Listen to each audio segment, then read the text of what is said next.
All right, everyone, we are back with the next episode of the Raiders Rambles. I am Joel, your chief host of the show, and joining me, as always, is none other than my co-host Noble. Mash the buttons!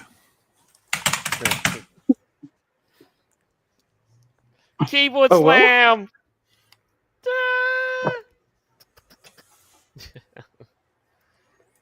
All right.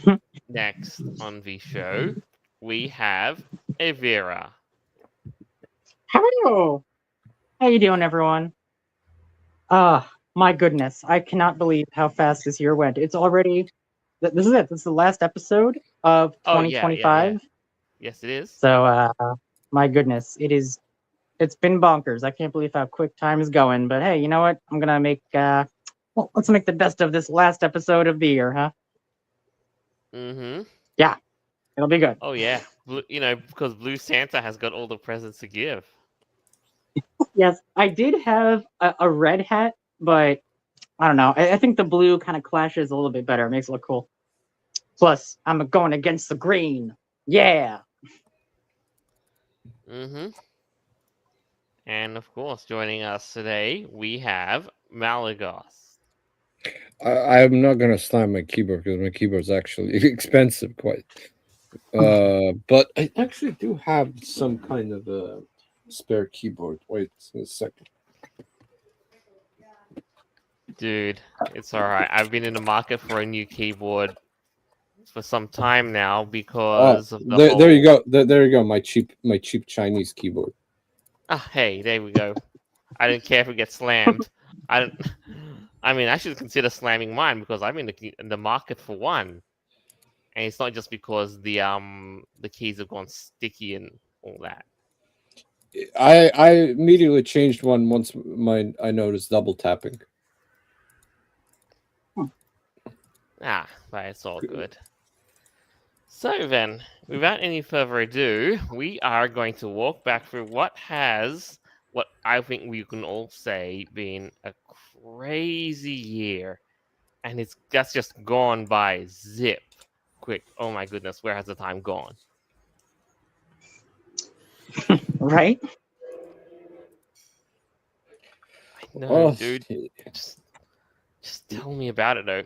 And like it's like with all the stuff that's just gone on, and before we get to a lot of the other big things that we do want to talk about that's happened this year that we can look back on that's both happened inside and outside of the furry community.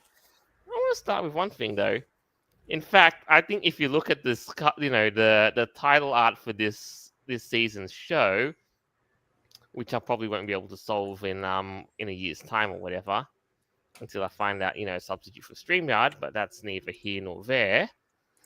I kind of feel like with what's been happening, I have made an unwitting genius prophetic move in the artwork alone. Oh? Right, because if you didn't notice, the art is basically themed after Palworld. And in this picture, there is a Pokemon in this picture. There is a Pokemon in this room as we speak right now. Yes. Yes. Quick, where's my Master Ball? Oh, no. Depending on your game, that may or may not be effective. Exactly. We don't use Master Balls to have a Pokemon. We use the ball that you cannot legally name, called the Palsphere. And you don't throw it to catch. Or wait, you do. You just don't summon it by throwing it. No, not. You cannot legally do that. You have to it just comes out of the Palsphere. Sexy. Yes. But in saying that, though, it's just become so. I did not expect it to go the whole Pokemon and Palworld saga to just take this much of a turn, and now you know what? Nintendo's losing their lawsuit. Oh, they are. Oh yeah, it's not flying. Even the courts in Japan have said, nah, it's not flying. They're rejecting the premises of which this lawsuit is built upon. So is it different enough from what they're doing where they're able to keep on going, or is that the problem? No, it's not. No, the courts have basically rejected the whole premise, and thus Power World and all the other games that let you summon creatures and all of that, including contemporaries like Final Fantasy and Pokemon's supposed rivals, Digimon are safe. The US apparently, are they still looking into it, or are they doing the investigation currently about whether or not the patent should have been approved in the US? No, look. Either way, the fact of the matter is the whole thing has gone, isn't flying. So with a big loss like that, yeah, it's going to be some big troubling times for Nintendo, to say the least. Oh, they tried. Yeah, they tried, but in the end, the only thing they really should have done was actually make a game that people would actually want to play instead of making, slop. That I they wonder didn't put if- any I effort wouldn't in. call Pokemon slop, to be honest. It's lower than that. Right. Like- It's you've seen it, like ZA is basically like a low effort game that basically uses PS2 graphics. It imprisons you in a city too. Yes. Oh, so So- that's the entire environment of this new one, like the city. Yep. Yeah. And and even if you try to take the train out, you basically fall asleep and says, "Oh, I was just dreaming," and you still basically wake up in a bench inside the city. The train. Oh, that's just So- lazy. So I'm wondering, in Reddit communities, in Pokemon Reddit communities, if you mention Pal World, you actually get banned.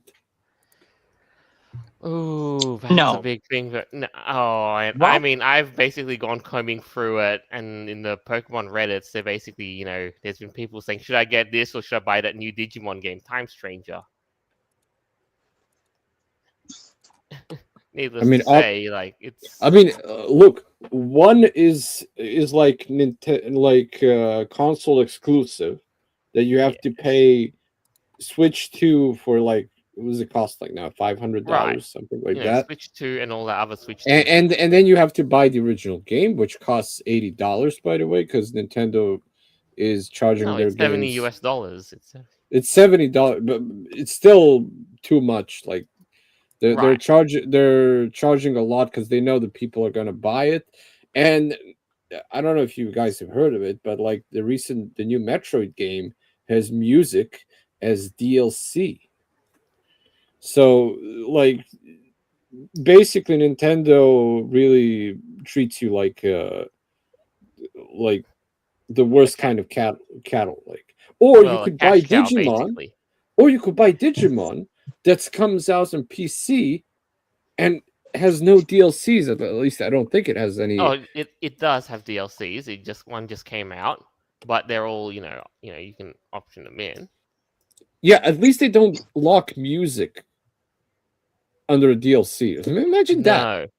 No. I mean, you can buy the soundtrack, but the music is basically in the game. No, I mean, imagine that you buy the game $70. Yeah. And it doesn't come out with music. No, you have to buy $20 more for the music. Like, yeah, to have music as an in-game feature. Yeah. Yeah, that's what Metroid Prime did. But in that aside, like Pokemon and that aside, it's crazy. Like this seems to have been the year I straight up honestly will say I've become hooked on Digimon. Yes, I've noticed.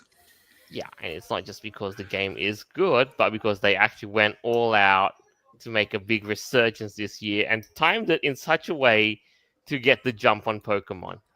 Well, no, technically not. See, Digimon, since they started, have produced a series. It may go for like 1 or 2 seasons. It may like spill over into the next one, but generally they've been doing it ever since. Yeah, but this year, like, they released the game before Pokemon released the game and all that. They got the jump, They let you have a free demo, and Digimon actually believed in the game and put, Well, no, they just put so effort much into love- it. Yeah, love and care in the game, exactly. And it shows. So, that saga aside, I think, 2026 is going to shape up into an interesting game, interesting time in that whole space. But Yeah, I mean, yeah, well, looking back on this year, there's definitely a lot of stuff that we were anticipating was going to happen. We still didn't get GTA 6, right? That's No, still we not didn't get even GTA. out yet. Of course No, not. no, we didn't. no. Next year. No. So we And got it's everything. not Like, even- that's the it's thing, not right? even a We got PC. everything else before that. We Yeah. got Zootopia too before freaking GTA. After what, 15 years or whatever it was? Yeah, Well, it's don't gonna- forget, it's gonna- Rockstar Games. Okay. Yeah, but it's been 12 years since the last GTA game has come out. And, and in fact, Zootopia 2, it's been, 9 years since, the gap between Zootopia 1 and Zootopia 2. Oh, I'm sorry. Yeah, it was 9 years. Yeah, that was my fault. I thought it was more than that. But still, 9 years, almost a decade. That's Yeah, still pretty significant. But you know what, though? Speaking of, 2025 did give us a big, generous slew of furry movies. Yeah, of course. The first one you mentioned was, of course, being the big hitter itself that every furry and all that wanted, Zootopia 2. That's right. But So I'm not sure how many. Oh, what? No, I was just saying. Speaking of GTA, did you know you can play Vice City in the browser? Oh, that's cool.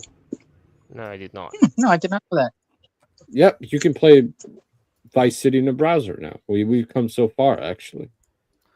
Yeah, it's like now we browser-based games are coming back in that way. But yeah, back in the day when Zootopia first, when Zootopia first came out, I think I saw it with my friends about, I want to say more than 5 times in the theater. It was like a weekend thing. We used to do like the whole month. It was like every weekend. Oh, let's go watch Zootopia. That was great. I watched Zootopia with non-furry friends, and they still loved it. Oh yeah, of course. I mean, it's not meant for furries specifically. It's it's more family oriented and whatnot. And it did have some pretty interesting technology. Like when it first came out about 9 to 10 years ago, the stuff they were doing, especially like with the fur, that was like some new stuff they were working with. And I wouldn't say the technologies has improved all that drastically since the first one. I mean, the second one does look, of course, gorgeous. They did spend a lot of time on the stuff, but that was one furry movie that came out, and I think there was a few others too, right? Of course, Joel, do you have a whole list? Oh, or at least another one? 2025 gave us also The Bad Guys 2. Right. The Bad Guys 1 was a major hit. And they also had a TV show. Yes. And in the gap Well, the whole between thing is the Bad based off Guys a 1 comic, right? Yeah, it was actually based on a kid's book series. Oh, right. Yes. So in that sense, The Bad Guys 2 finally, it had a turnover between from 1 and 2, and it took 3 years.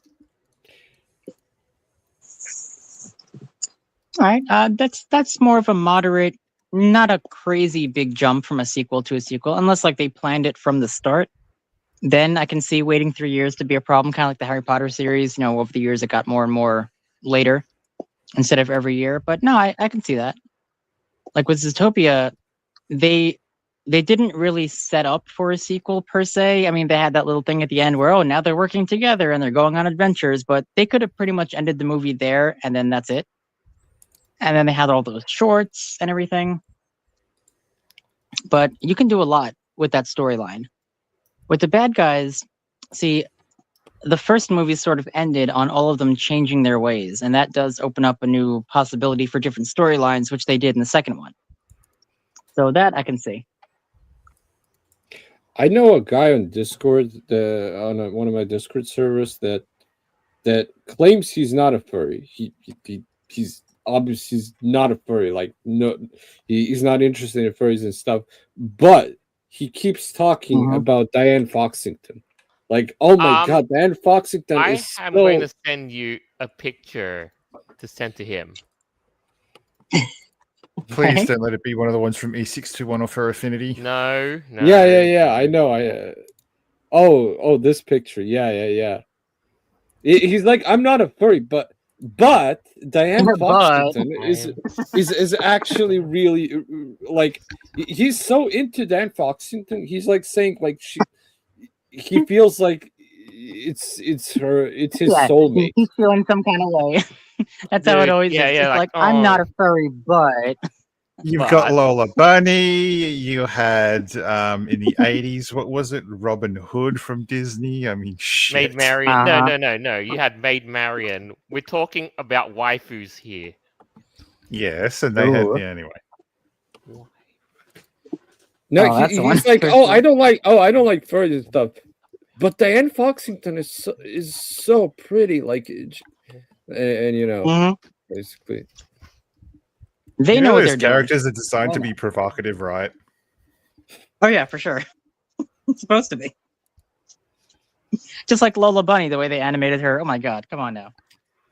Yeah, and then they ruined Lola Bunny with Space Jam 2. So, you know, this. Oh no, Oh, you should have seen her. There was a cartoon with her in there, and she's basically a complete and total ditz. Like completely ruined the Aw. character on television, and then in the movie, it was just But yeah, the animated series, I think they made it so like Bugs and Lola were dating, but they made her like this clingy, psycho, weird girlfriend that Bugs kind of like puts up with. I don't know if I like that direction of the character. It made her kind of like not all that likable. not on the level of Rose from 2.5 Men, but just more irritating. Yeah, pretty much. Like you just roll your eyes, like, all right.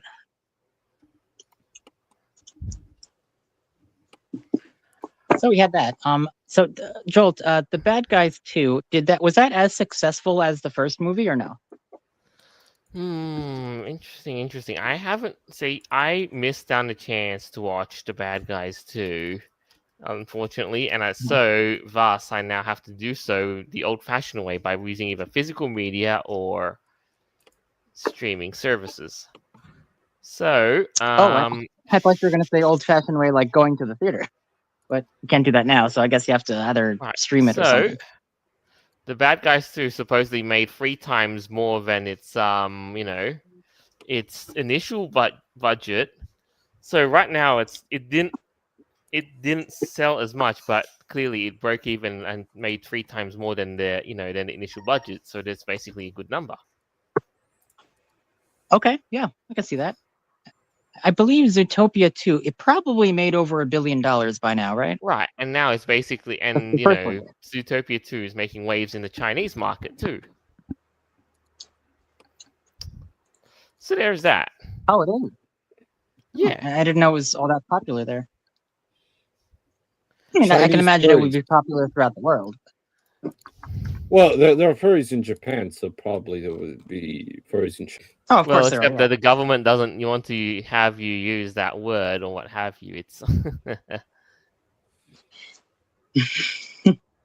Oh no, they might relate to the Western furry culture. oh no, that might Well, be they don't like that might be anything ruining and corrupting, the Chinese ways. And so forth. Yeah, they basically don't like anything that people can organize together and is their own thing and is not necessarily against the People's Republic of China Communist It's not Government, that. but their own kind of organization It's group. more, Like, it's more, they're against, furryism is basically antithetical to Chinese values. right. Just think, did the Chinese government use furries as a mascot? They've had some mascots, but that was not their intention. I know of course, the Russians. Panther. I know Russians did for that soccer cup. They used The Olympics, yeah, they had Olympics. three mascots. There was Zabivaka, the tiger, and I think something else. And people A voted dog. on Zabivaka to win. Was it a dog? Australia had a boomer. I don't know if you can call Labubus for No, boomer No, male I would- kangaroo. Yeah, yes, boomer. look, we're talking about Labubu, the plushie dingo from China, the plushie Yeah, sensation. that's the thing from 20. Some people can say 2025 was the year of Labubus. Oh no, wait. Is that when those came out? No, Yeah, no, I think Labubus are actually from Hong Kong, but still. I think they started being popular in 2025.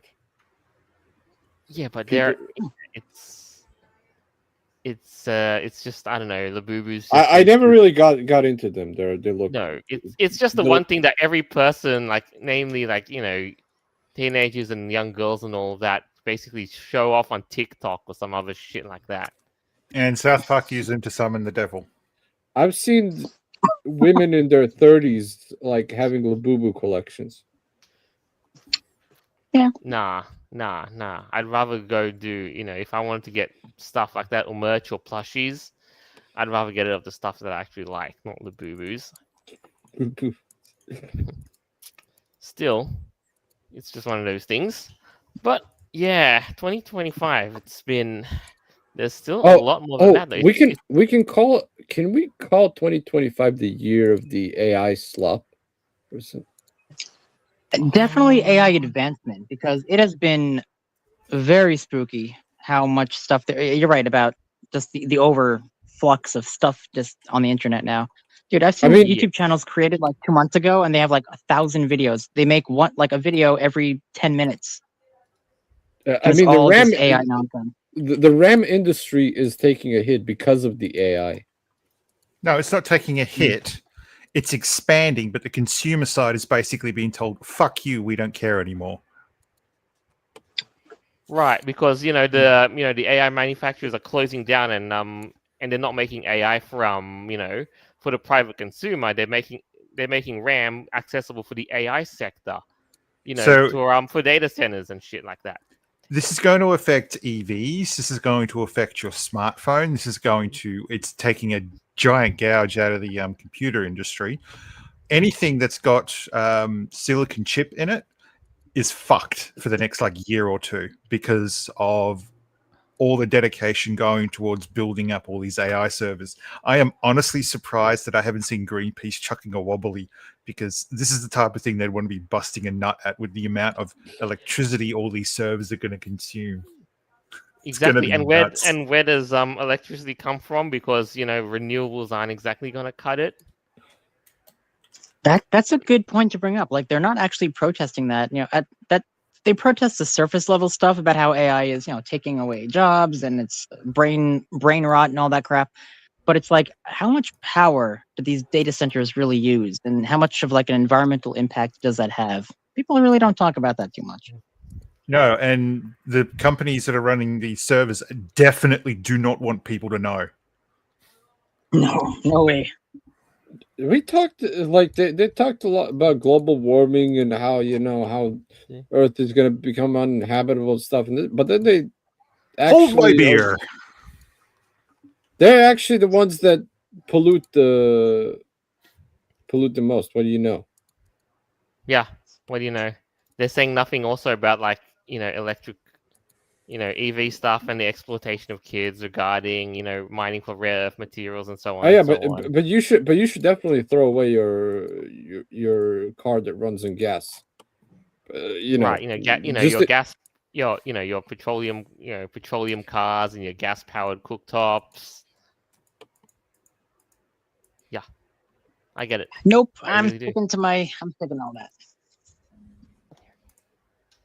But in that sense, though, to go back to the whole AI thing, in that case, you both are right in those degrees. We are getting we are basically getting bombarded with a massive flux of AI content because it has gotten so easy to produce AI content that you want in less than a minute. Yes, and this is the thing that's different from last year. Like, at the pretty much AI that we know currently started to really become more prominent at around 2023. That's why you can't really trust anything before 2023, even though back then it even looked pretty bad. But this year specifically, holy bonkers! When Sora 2 came out, and what's that other one? there's another whatever, like video generator. It is getting insane. Just how good these look. It's indistinguishable. Man, I was able to create like videos, animation. I sent in a picture. I think we already talked about this before, but holy crap, it still blows my mind how powerful this is and how good it looks. Like, this is totally going to hurt animators, artists, everyone. And you can only make like what 6-second long videos now. It's only going to get better. And I know people keep saying that, oh, this is the worst it's going to be, but like, it's true. And in 2026, I can't even imagine like what it's going to be like, 4, 5, 6 months from now, right? Oh, I just remembered. 2025 is the year when Windows 10 was officially ended, and when the Yeah. Windows Yay! We're moving to That was agnostic AI operating system for the Microsoft environment. Yeah, that's going to go well, isn't it?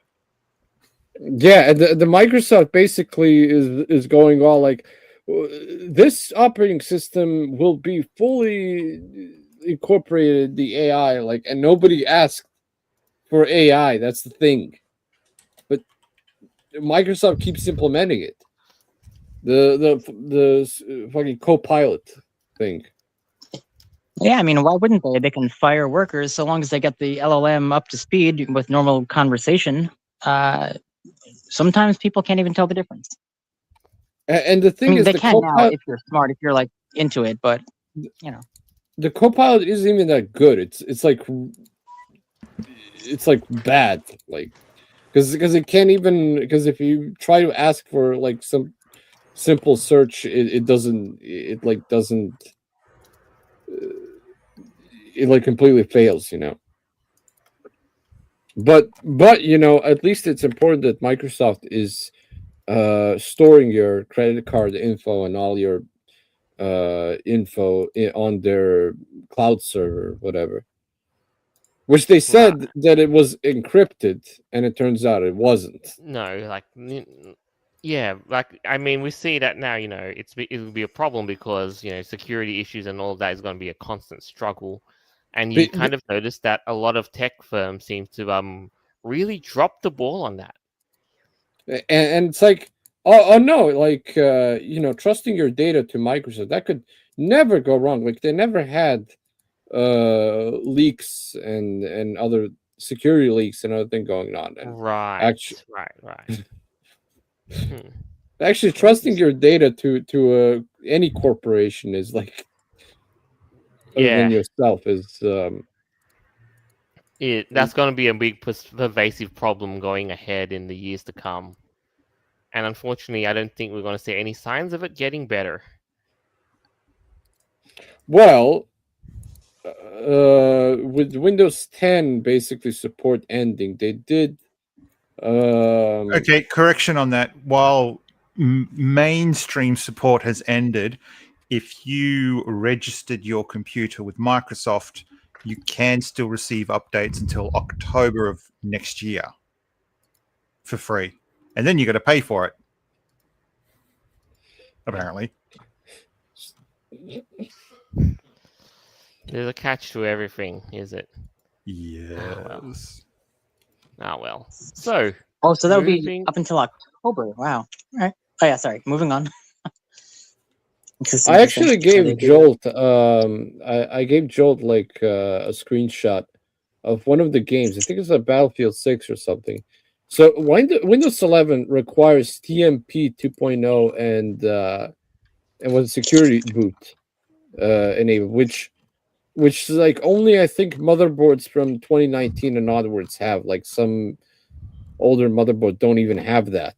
TPM 2.0, TPM 1, TPM 1.2 also exists, and they've been, I think, even back as far as 2013, 2014. I mean, I've got a Core 2 laptop with a TPM 2.0 1 chip in it.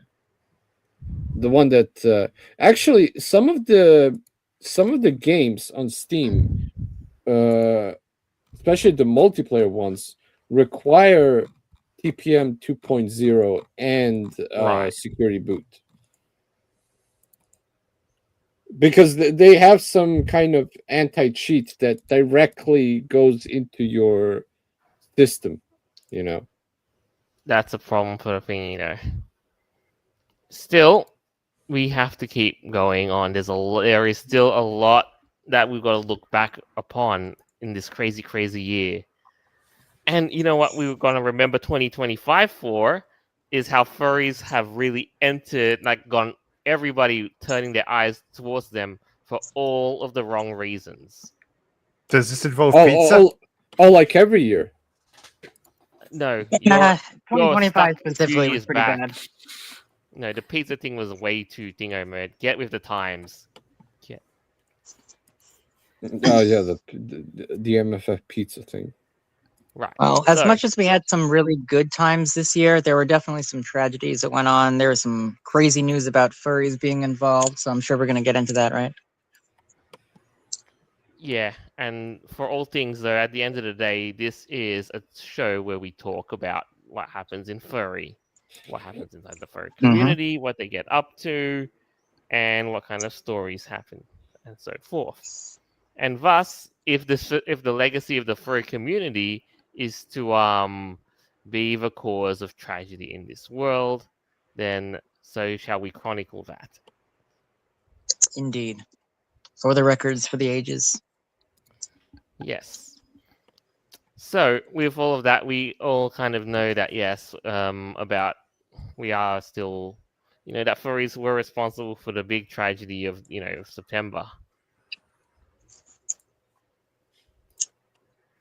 Yes. Well, it was more down that to really mental illness and someone's belief that the only way to resolve their problems is to put a bullet in it.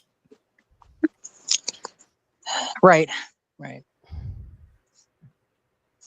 Now, I wouldn't say it's necessarily the whole furry thing. Just the fact that this individual who committed such a heinous act, for those of you who are living under a rock, we're talking about the assassination of Charlie Kirk by some individual who was dating his trans furry boyfriend, who seemingly went off the radar, but that's neither here nor there because that was in the headlines. So when you see that in the headlines, trans furry boyfriend, okay, now you immediately start to connect the dots, right? And that's what the general public, I think, is looking at when they see furry in the news and they see this. They automatically connect negative connotations immediately. But that's what I would interpret this. Yeah. And I think, and there was a whole lot too, and now because of that happening and how everybody's it's talking about, furry this, furry that, you got news outlets trying to go on and explain finally what is a furry, what is, for like the umpteenth time. Wait a second, isn't Right. Nick Fuentes a furry? No, he's not. He probably has a persona that his fans made for him, but I don't think he actually identifies with that. He'd probably off himself before ever identifying with us. I thought he was like cat femboy or something. No.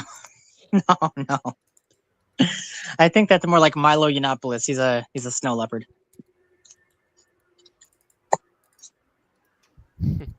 Right. But no, Still, looking back on this year, like you said, Jolt, in September, which was a tragedy that unfortunately had ripples across this world. And it did rope furries into it to some degree. Now, it was not, I'm not sure like the shooter himself was one. He might have went to conventions and stuff, maybe, entertained the idea. But the fact that he was at the just end of the dating day, it's like now we claimed to be, basically end that's up what they did. getting, seeing articles saying, furry fetishist commits shooting, so forth and so forth. What is furry? Right. The fetish community that basically generates, produces shooters. Okay, look, I'm being hyperbolic. And Sue me. that was exactly what I was going to ask you about how the media frames it. So are they still calling it like a furry fetish? Like, is that in the headlines In some now? headlines, Or I wouldn't be they were- surprised because at the end of the day, they explain what the bizarreness that is the furry community. And now, of course, you've now got all eyes looking at this sort of community here, and oh boy, they have dug themselves into a problem hole that they cannot get out of. It's kind of like calling anime a fetish. Right. Yeah, well, kind of. But in this context, because recently, over the last few years, I would say that the media has been a lot kinder to furries. Like, at least the liberal media, they tend to be more pro furry. They're trying to downgrade the whole fetish aspect and whatever. They show it in a more positive light, at least from what I've seen in the last few years. But in this case, when they're connecting the two to this horrific murder, it seems like conservatives are going to be viewing furries in a negative light, and liberals, especially on the far leftists, they don't really care too much. No, it's like they have to basically tread with a bit of caution regarding all of this now. Ask Sam Piker what he thinks of furries.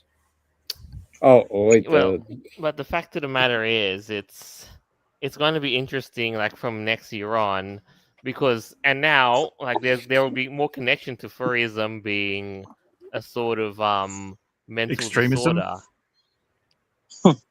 Well, furry extremism too could also very well be a given, because this, a precedent has been set, and so more and more people will do this, and and when we'll commit some heinous acts, and then when the information comes out, next thing that gets found is this person had a furry fetish. But what they also trans? Yes. But right, so perhaps, they have a trans fetish too. But that's the precedent that we're going to get next, going forward, because someone commits a heinous act, and then when the threat gets suppressed and the news comes out, the person who did said act was, of course, discovered to have this furry fetish. This is also going to cause. This stuff happen next year or whatever.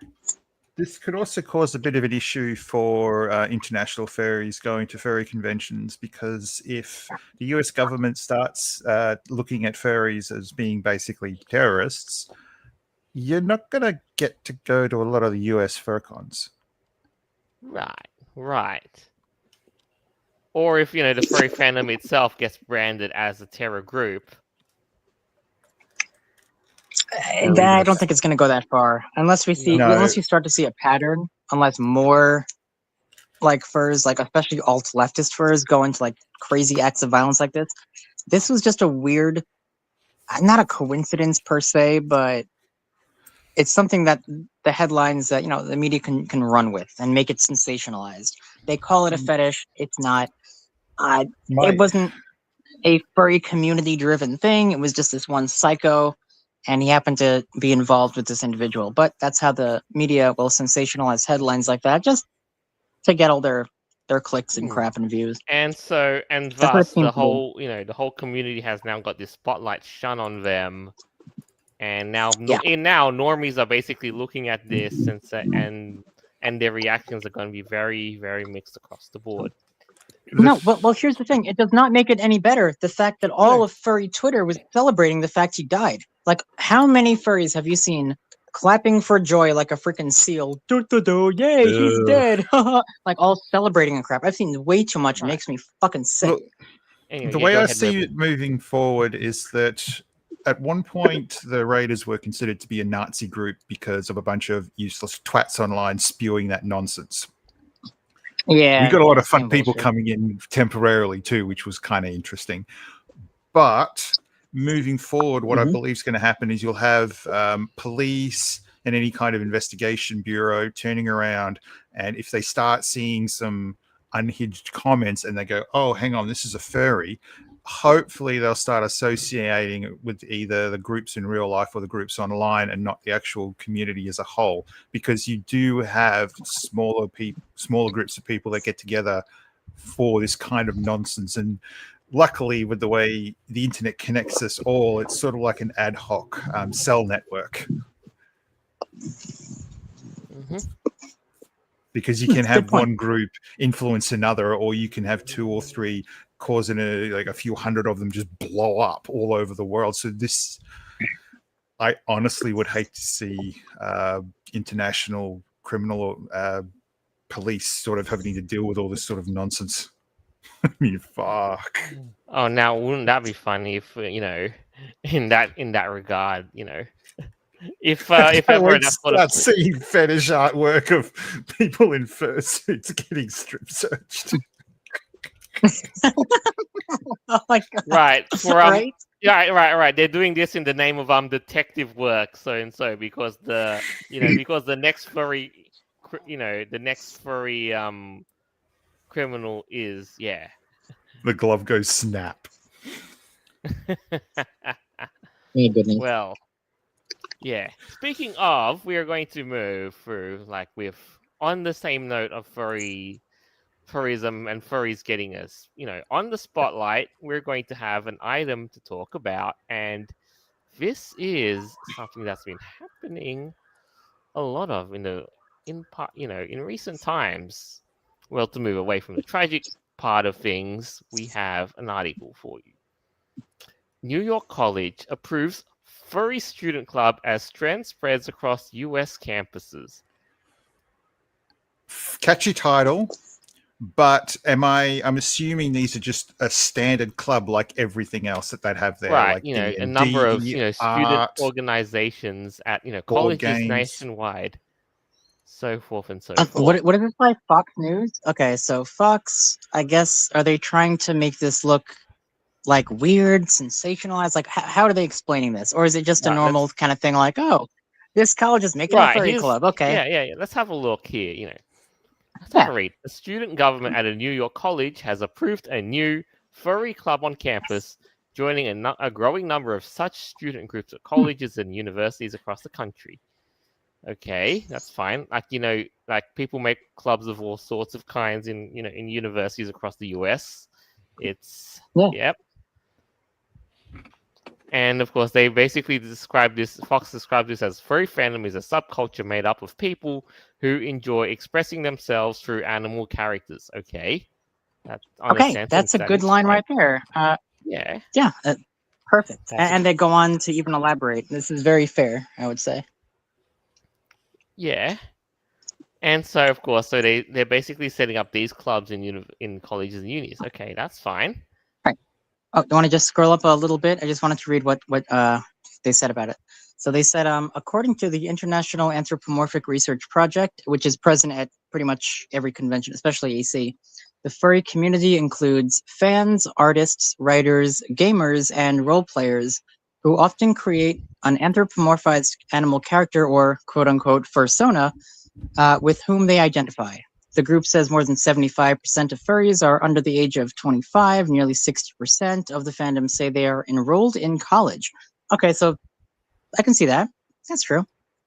Yeah. So it's interesting. Now, I wish my college had a furry group. Like, hell, I would have joined that for sure. I don't really see a problem with that. Is there anything... sorry, but I seriously hope they actually make sure that things are kept PG. Yeah. So did they go on to say anything about this club per se, or is it just like, hey, we want this?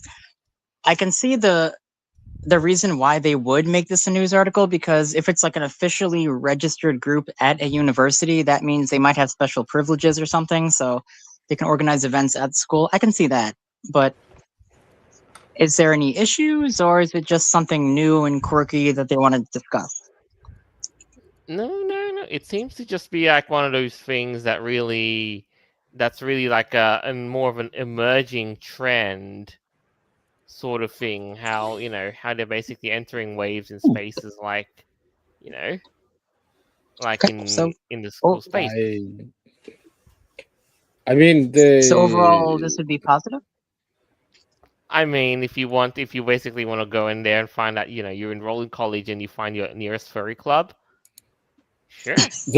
The only issue is what kind of people are those in the club? What kind of people does it appeal to? Are those people like normal kind of people that you see in the clubs, or are they some leftist wackos that basically rainbow mafia, whatever. Right. That like, basically, I get the whole demographics is everything sort of thing. What? Let's be real. Like, if you were creating a furry club, what exactly would you who exactly would be your core target demographic? Who are you appealing to? Well, it's mostly generally males, anybody in college. like anyone that I am friends with, anyone that wants to join, like if you're interested in the community for artwork. So they have a lot of stuff like that in college. They have the fencing club, chess club, uh, Lego club. They got all kinds of stuff. So it's basically, I don't really see it as anything different than just a friend group. No. So if you're with a particular interest. So Right, if you right, happen to be a furry and you're in this college, it's like, oh, there's actually a group for me. Maybe I can go meet some new friends and make some connections. I see this as totally fine. And I'm honestly surprised that there's not more this in colleges. I'm sure there are, but they're probably not officially registered. No, it seems to be just more of an an emerging trend again. Like it's just that it's stated that furry student groups have become more common over the past few years. New clubs popping up at universities nationwide. Reflecting the subculture's growing popularity of college students. The group it was pitched as a safe space for furries to socialize and create content around the joint interest. Right. I don't really like the term safe space because that's a little ridiculous. Yeah, see, that's where it gets a little weird because, of course, I could imagine that this furry group is probably run not by normal furries, quote unquote, but like by all leftist, the bleeding heart, liberal, kind of progressive, radical, gay type, stuff like that. If they call it safe space, you already know where this is going. Yeah, they're already using those buzzwords, like, you know what it is. Oh, this is a safe space. Like, okay, you have to use your pronouns and bullshit I like that. So already... I imagine what's going to happen if, say, for your you want to join that club and you're middle class, male, okay, that's fine. White, okay, that's fine. Well, you're at least gay. What? No, straight, and then they're like, they look at you and they're like, they kind of give you the hints that they don't want you here, Right. No. You're talking about more like progressive liberals nowadays in any other kind of club. See, the thing is with furries, most of us are white males. That's just statistically, that's what we are. Right, but the vast majority. The thing is, if you're not, even like straight furries, like there's still a bunch of us, but not as many. I would say that the only issue you'd have is if you voted for Trump. That's the only thing that. If you're conservative whatsoever, that's how they would ban you from that group. That's it. So let me clarify that. Straight furries, they give you like that, weird diet stuff, and oh no, is that a MAGA hat? At that point, you'd be banned from the group on campus. Yeah, that's how it would go. Oh, 100%. If they're using words like safe, this is a safe space on our campus. Okay, you show up with a freaking MAGA hat. Nope, you're out. Now the thing is, I don't think that politics really should be all that infused into the fandom. Furry is supposed to be an escape from the world, right? So you want to reject all that human crap and just be yourself, right? As an anthropomorphic animal. I think that's super awesome. Imagine going into that club, but it's not what it is now. And the first thing you see is the Palestinian flag. Yeah, or like the pro-Ukraine nonsense that they used to do a couple years ago. I think they pretty much gave up on that crap. They're moving to the new trend. Oh, cool! It's a furry club. I like furries. I guess wait, it's a Palestinian, Ukrainian, trans LGBT flag. And tomorrow and let's say if you're in this club, right? Okay, tomorrow Tuesday we're going to be doing a protest for the Palestinian immigrants or whatever the crap in fursuit. Come on, it'll be fun. I'm like, no. Why don't we just do a little parade around the campus in fursuit? Wouldn't that be fun? Don't bring politics into it. Just do a fun little thing. Then they look at you and they're like, it'll be a fun thing to do. Like, you don't want to get involved with international relations. Why don't we spend 4 hours trying to cut up faux fur?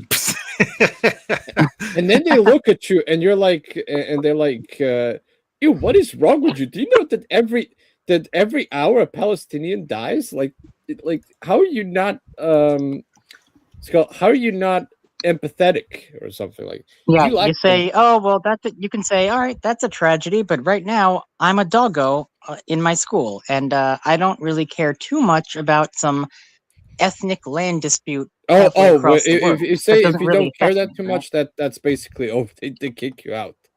Like, Yeah, I can imagine this. See, this is what I think this furry group is on this college. Even though I know nothing about it, the fact that they're using safe space words, yeah, it's just an alt leftist radical political I thing. don't That's what like it's in gonna those do, which kinds is of sad. groups. I don't like in those kinds of groups that you have to basically, and those are the kind of groups where I imagine that you have to be very careful of what you say. Like those kinds of groups are basically like if you say something that might actually, is not something that that their NPC brain registers, like you basically, I don't know, you find you find an art or something, then use the I'd say like use the AI tools to make the art more shiny or something. And the moment they see that, they instantly, like, screech at you or anything. Or say you went to Chick-fil-A and somebody sees you walked in Chick-fil-A. Oh no, you, like, because there's a whole thing about Chick-fil-A being. No, yeah, I know. We spoke about that. So basically, what you're getting at is you have to walk on eggshells to be You in this can't group. be yourself in that real group. Yeah, You're basically which is the whole always. opposite idea of furry, right? It's the opposite idea of any group you join, not just furry. It's you're joining it because you want to, like, get away. You want to be open about it, but also you don't want to always be afraid of, oh, I don't know, I might say something that might be problematic, and then they might actually, like, kick me out of the group or something. That's not a fun group. That's like you're Yeah, going see, into that's weird. a. If there were other, if there, you're doing what now? No, go ahead. Yeah, like if there were groups like that, I don't know anything really about this except for what we've already discussed. It does seem like it's 'Cause just there like are a Telegram group, essentially. That's what it sounds. A Telegram group in real life. So because I don't have any those problem groups. with them doing this. Like I really don't. Like if you want to join a group like that, which is all run by transgender, radical Ukrainian, Palestine activist, liberal nonsense bullshit, fine. If you want to go do that, you can. There should be groups for normal furries, and that's what the Raiders are. We're kind of like the Yeah, old school furries, where we don't really give a flying fuck about your political beliefs so long as you're just cool. And not And then we're steroids called Nazis for that 24/7. because we support free speech. Isn't that weird? it's the thing That's is, weird. like, that's the entire point, in my opinion, about going into some kind of group and making friends and stuff. But, like, they do exist, by the way, those kinds of groups. I've heard about them. I think even Steven Crowder was, like, one time he basically joined a college campus, pretending to be like one of those hardcore left, and he basically said, like, something like he couldn't actually, he was basically trying to be at least as much as non-offensive as he can. But he said, like, interesting fact that, like, nobody there basically talks like, they're open about or something, like, they everybody keeps, like, always, like, on this, like, walking on pretending like they're walking, like, on a thin line, and they're not even sure if they say something that they're going to deeply offend someone. That's the kind of Oh yeah. that's the so he's Oh, like Tish, don't worry about offending people. Your sheer existence is going to cause someone to be triggered. Seriously. Oh, you're so right. It doesn't matter. Yeah, you can sneeze the wrong way and someone's going to get offended and call you a racist Nazi. Like, it is what it is. These people are so fragile. Now, does a furry group on campus sound like a good idea? Yes. If it's run by the right people and if you're willing to go into it, sure. I think it's a good way to make some friends. That sounds really super fun.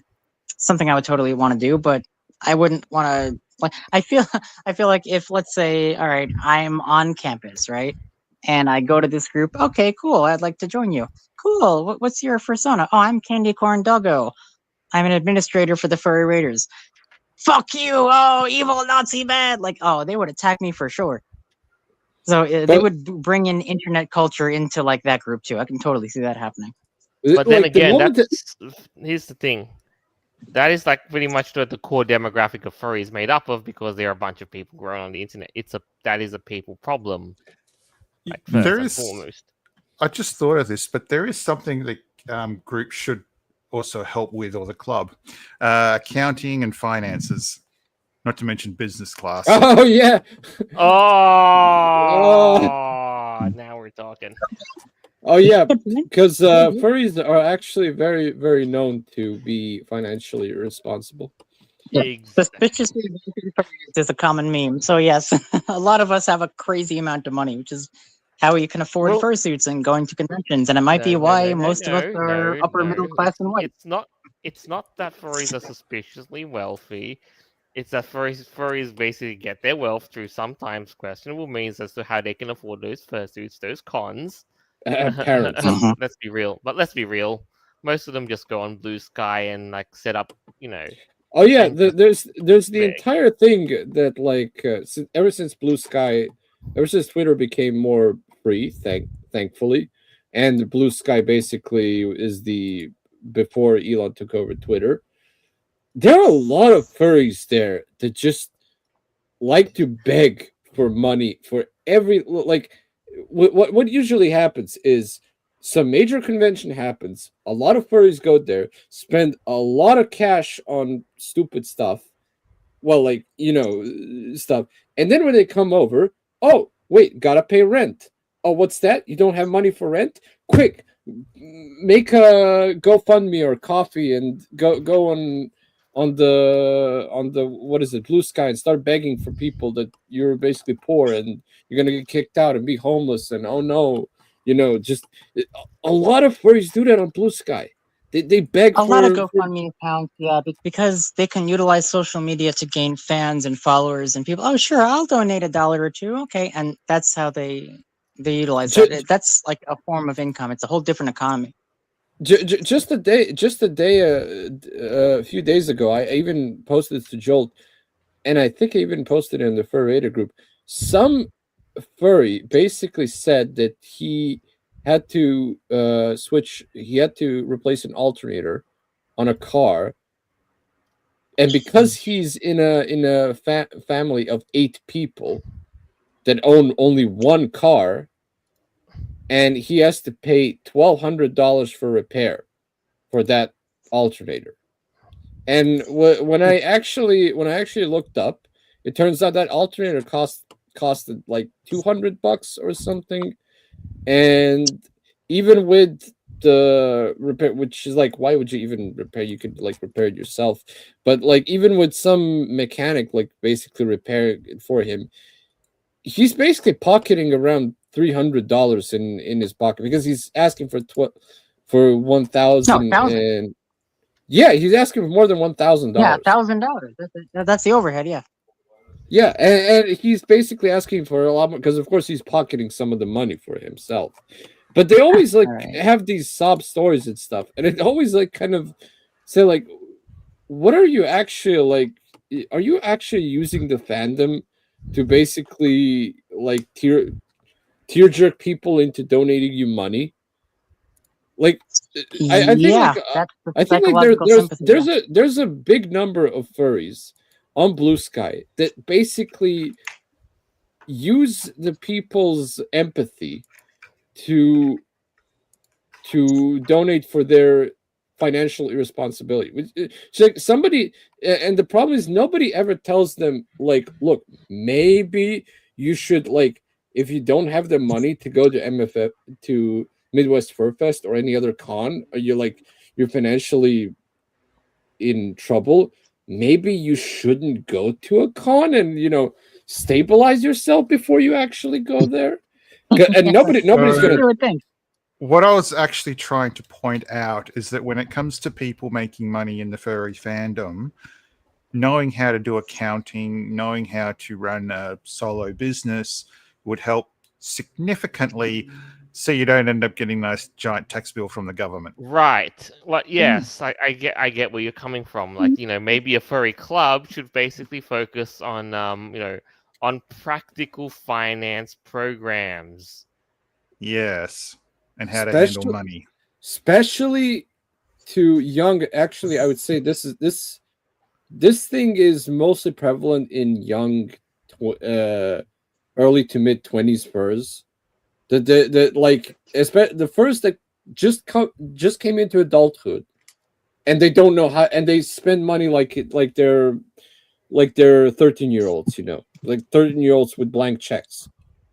Like Malagos, what? just so you understand that there was at one point, I think it was 2018 or 2019, I came across a video where a school was chucking away all these books, for instance, mathematics, how to make money in the stock market, how to manage your money, and they're just casually chucking these books into a giant bin. Just add fire. And that was being progressive. It's progressive not to understand mathematics and, how to work with your money. That went well, didn't it? Yeah, I mean, it's so interesting, and nobody actually mentions to people like you really should learn how to save money, like learn how to have savings, how to how to spend money properly, how to have enough money to actually afford your hobbies and stuff. And I feel like a lot of furries, especially the new furries, they don't really have that kind of view. And especially when they start to get money, they think that they have plenty of money, so they go to the MFF to cons to spend way shit ton of money, and nobody's actually even preventing them or anything. Nobody actually tells them, hey, just for a thought, like maybe you should limit yourself to how much money you spend on those conventions and all that. And but nobody says that, and that's why it happens. I see it much less prevalent in older furries, by the way, because older furries, of course, they're more experienced with money, and they Right. not all of them, but because like handling money is one of those things that maybe a program in college never teaches you, let alone high school. I think they should learn that in high school. They should start that. Like they should actually start you're soon gonna have a job. You're gonna have an income, but you're gonna have to learn how to spend money wisely, because you don't want to end up without money, with no income, and with huge debt, which Is again not anybody's idea of a fun time. Unless, of course, So, is it a masochist I'm thinking of? What? No, right? No. More like a hedonist. You basically spend all your money on this furry lifestyle. Buy like a gazillion art commissions. Heck, throw in a fursuit or two, and then you wonder why the heck why you got no money to pay rent. Oh no, Well, my there is that landlord is philosophy of, such live while you're such an young and just asshole. enjoy life. My lot of people landlord do is that. such an asshole. He's threatening to kick me out because I'm late 3 months of rent. Anyway, I'm gonna go to the local cons and maybe commission that $1,000 art. Yeah. Instead of spending it on rent, right? Yeah. my Yeah. landlord's such an asshole. Anyway, I'm going to the con. Yeah. Well, speaking of cons, guys, looking back, have you gone on any adventures, Joel? I know you did. You went on one adventure, and you are planning on going on another one, hopefully soon, before the end of this year. Right. That is going to be the thing for the next episode. All right. Yeah, like when you get Yes, back from but your. you're right. I did this year. I look back and I ended up having only one adventure about Just- doing. Yes. Oh no, just one thing about Midwest Fur Fest. Did they ever discover who took the number 2 in the hallways? It was a service animal that did that. Oh, it wasn't a. Ew! Why are people cleaning up after their pets? Exactly. Wait a second. You're Exactly. you're telling me that somebody brought a service, which is Right, okay, and I guess. then yes, But and then they left their dog poop on the Yep. hallway, like just like that, like especially in thing. a How closed. Here's disrespectful, the right? thing: if you are okay, look, let me close this this song up by saying yes, it was a service animal that did that. Two, somebody put a put a post-it note on a traffic cone saying for all the clout and attention and blah blah blah. And three, if you must know why it took so long, but if you'll have to ask one of the guys who were there, Beowulf, and he'll say that it is the hotels were and the con space was seemingly not as well equipped to deal with it like as a matter of high priority. Hmm. So they could Yeah. have dealt with it a lot quicker if their response team but they had to call in a cleaning team. And this Oh was boy. talked about on the last episode. Yeah. See, I it's think the gross. assumption was at the time it was human, not canine. Right, yeah. So. So we thought, we all thought, a human basically threw a dump at the con space.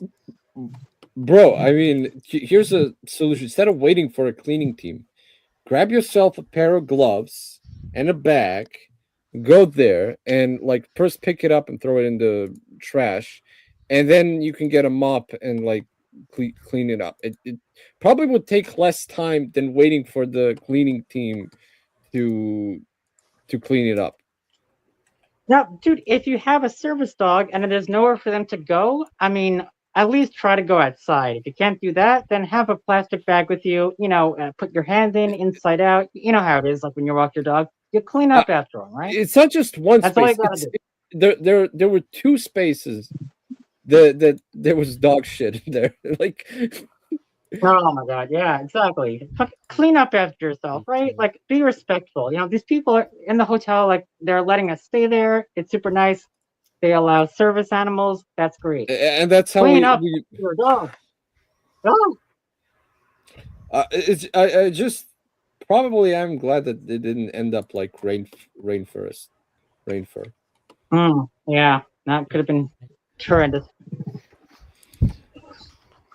Well, speaking of Actually, I conventions, think I last did year, only go to like one con this year. Typically, I go to like 4 to 6 cons every year, but lately not so much. I did go to Apocalypse though, which I'm sure you guys remember is where I got Candy Corn Doggo, and that will be next October. Will be 10 years since I've got Candy Corn. That's a long time to gnarly have for been. me. It's crazy, yeah, a long time to have been Oh my holding god. on to a suit. It's truly Yeah. gnarly. And the fact I was still able to go back after all these years, see all my friends from a decade ago, it was really, really nice. But that was the only con I went to this year. Maybe And next year. yes, I can't even go to the New Year's con because I'm working, which is super lame. I guess. Look, if you miss a FurCon, it's not the worst thing in the world. Yeah. But at the end of the day, we are here to celebrate that you have made it to Apocalypse. Yes. Right here. So Hey, that's it. I mean, I think And I was in the year, first parade too. last year Midwest Furfest, I heard that somebody threw a soiled diaper or something in the on the They did, yeah, on they the did. second floor or something. Some nasty crap. I think it landed on a car or something, and it was full. Oh my god, that's gross. Ugh. It's like somebody really wants Midwest Furfest to end up like Rainforest. Nasty. It only takes a few bad apples to like really ruin it for everyone, which is a bummer. Or just one twat turning around and doing a rant online to get an entire FurCon shut down. I think if we're going to expect, if we're going into 2026, I think this whole sort of rambunctious behavior inside FurCons that is just going to go and escalate even more and more. At one point, it's going to end up like Rainforest. Do not be Then surprised. they're gonna All get the you con need, shut all down you at that need point. is a long enough timeline and basically just a bunch of people who have no understanding what restraint or even is. It only comes down to like the hotels basically they refuse to, host the. Oh yeah, look, give it time. Hotels talk. If they know that there's bad behavior at a FurCon, they will pass the information along to other hotel chains, and yes, and the FurCon cannot host that event at the hotel chain or be allowed at. At a Well, convention actually, center, though, they'll end up losing the contract. it would be interesting to see what would happen to someone if they made such a commotion that A, the FurCon wasn't allowed to come back, and B, it was banned from a bunch of different hotels or convention centers. It would honestly, that would be really interesting to see, because then you might turn around and start having people say, maybe we should start enforcing behavioral things community-wise instead of just. Yeah. Mm-hmm. There's like an interesting thing that like Rainforest actually had money to, insurance money that they offered the hotel as a repair damage for all the things that they did, and the hotel actually refused that money. It just told them get off. Yeah, they don't want to capitulate. They don't want anything to do with them. They're like, nope, we don't even care. We're done with the furries. We're not taking anything. You're out. Yep. Yeah, after all that destruction, I don't blame them. How much damage did you have to do to the hotel to basically not even hotel, basically not even wanting your money, just they want you gone? Yeah, all of it.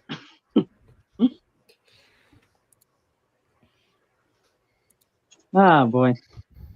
Oh yeah, there's also another thing at the con. They're always like this meme thing. Even with the normies, there's a meme. HIV tests in.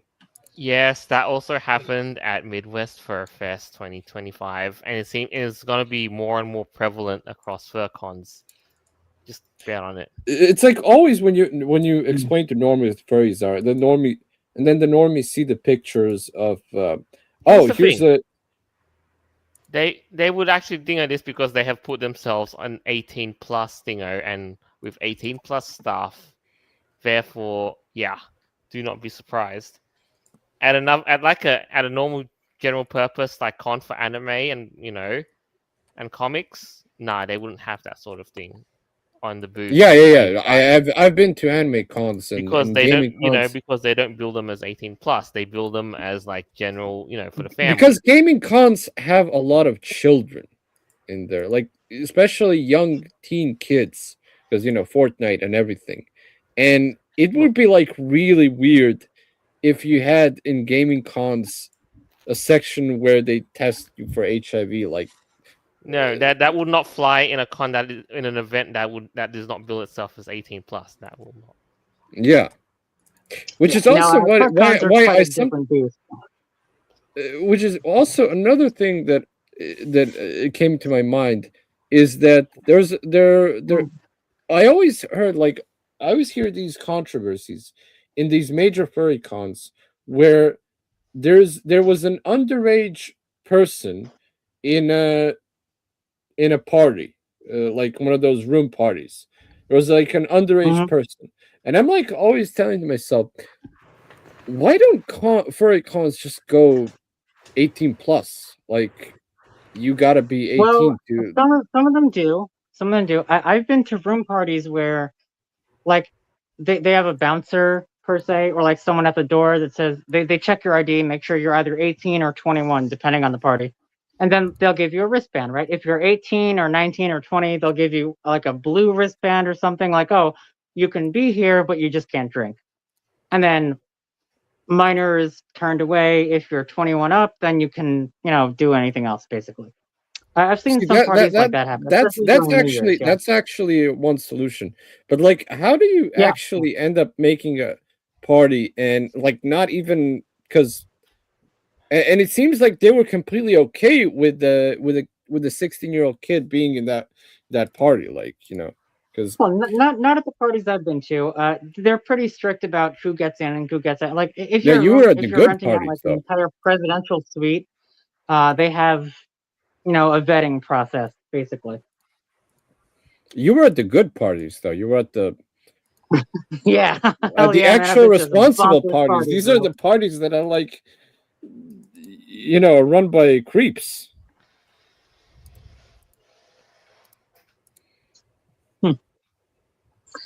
Well, in that case, with little to no regulation, I'm sure anything crazy could happen. I'm sure illegal activities, drugs are a big problem in the fandom too. Like that just Oh, ruins a lot of people's day. People, hospitalizations, emergencies, all that crap. Really not healthy. Yeah. Not good. the whole rainforest was also major issue that like got them kicked out was drugs, because they had those nitrous what's it called, nitrous Yeah, canisters. yeah, the cartridges, right? Yeah. Well, and if we don't learn, then if that keeps on happening, hotels are not going to want to host FurCons, despite how much money they make. It all it They takes destroy the is property. somebody. Like you have to outweigh the costs, right? It all it takes is somebody to die of overdose. And when it comes to drugs, it will happen one time, and then the con is going to be in big trouble. I'm after that. surprised it hasn't happened already, considering how long the fandom has been Well, going if on. they're and the way only it has doing been. weed and those drugs, it's hardly going to happen. But if they do something like, I would imagine And they're cocaine, not or only even worse things than, well, yeah, cocaine is actually because that's a party drug. Well, it depends what kind of drugs they do. yeah. All right. So, in that sense, though, just before I end end the final episode of 2025 this year, well, we certainly have had our our crazy moments and everything else in between for this year. So, in saying that, in looking back, who'd like to just wrap this up with a quick statement, like all the stuff that we've just gone through in this whole year. Thank you for all the memories. So long, and thanks for all the fish. If you know where that reference comes from, like, you earn a medal in my book. I'm trying to be discreet about that. Well, look at that. We've I run guess- 2 segments in one stone. Go ahead, Avira. I guess I'll say there were a lot of stuff on this 2025 bingo card I did not expect. Some good, some bad. Of course, Utopia 2, which was super cool. I was looking forward to seeing that. I think it was a pretty good movie. Not as great as the first one, but okay. It did look pretty, so I like that one.